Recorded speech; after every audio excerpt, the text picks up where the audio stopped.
Hi, welcome to the November session of What's New in iMIS. My name is Brian Lindsay, and I'm a product manager here at ASI in the Austin office. Today I just want to cover a few things, but before we begin, you can always go and see what it is our development teams are working on in our global support portal. So if you log in, go to Releases, iMIS, Features Coming Soon, here you're going to see a listing of everything our teams have been doing every 2 weeks.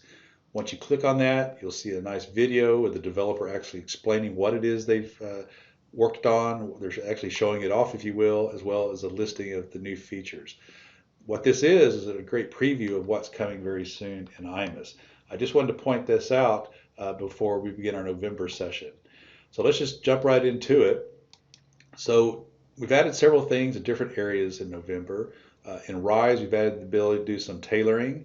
We've added some account staff functionality as well as some accounting functionality in iMIS. So let's go ahead and begin. Notice how at the top we have these favicons, and we needed an easy way to change that. Also, different countries have different requirements to warn users about that the website uses cookies. So we wanted to make that easy. So first thing we're going to do is we're going to go to Rise. We'll go to Site Builder, Manage Websites, and we're going to just choose one of our quick start sites. We'll choose the member responsive site. And at this point, it's published. So this is what we're looking at right here, the favicon at the top, and there is no cookie warning on this website.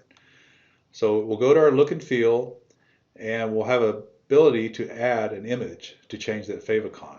And so we'll go ahead and just collect one. I'm going to choose icons, perhaps under alerts, and we're going to use the award. So what I expect is to see this at the top of the tab. We'll go ahead and insert that. And since we're here, we'll say show cookie warning. And here's where I can put in information. When the person first comes to the website, it's going to warn them that the site uses cookies. So here's the text that can be edited. If they want to learn more about it, you can create a content record and link to it, as well as whatever type of message you want to put on the button, as well as the button location. So go ahead and click on Save. And at this point, it puts our website into a working state. So let's just go ahead and publish this so it's out there for the public.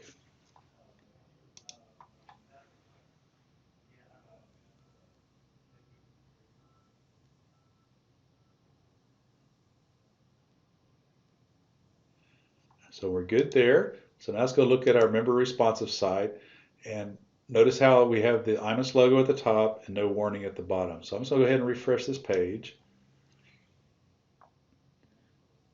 And you'll see now that the favicon has changed to the ribbon, as well as we now have a message at the bottom that is tailorable, as well as the button that is tailorable. So that's what we've added to Rise.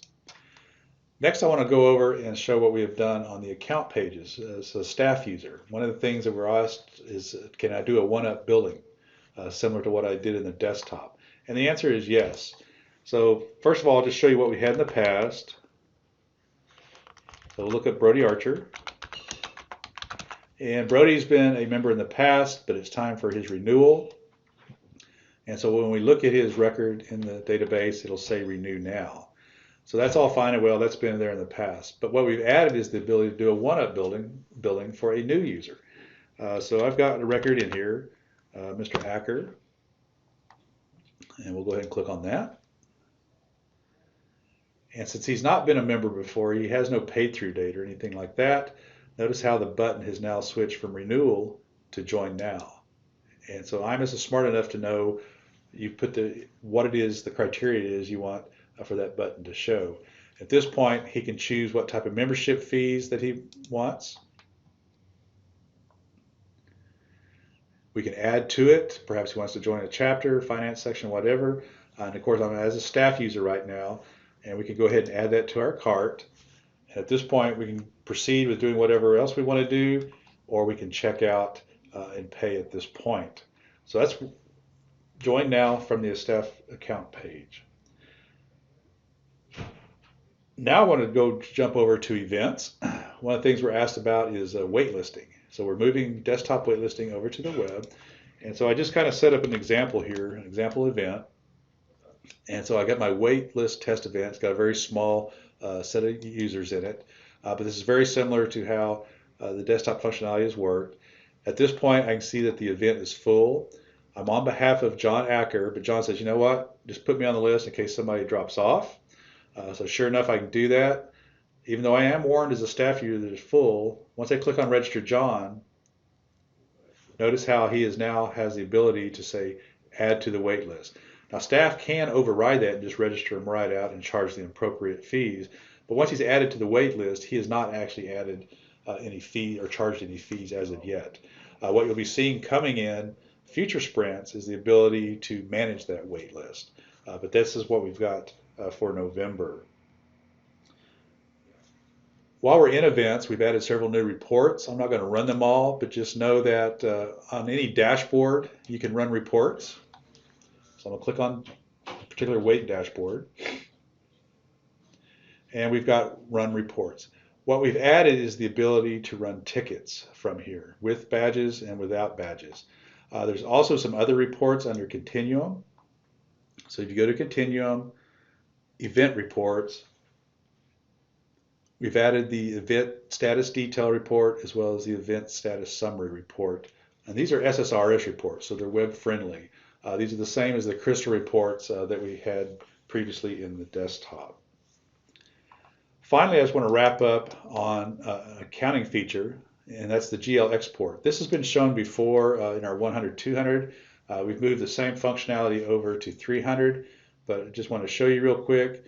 Under Commerce, you'd have to be an administrator, of course, to do this, or a user with appropriate permissions. And basically, you would just go in and choose your dates and then create the export.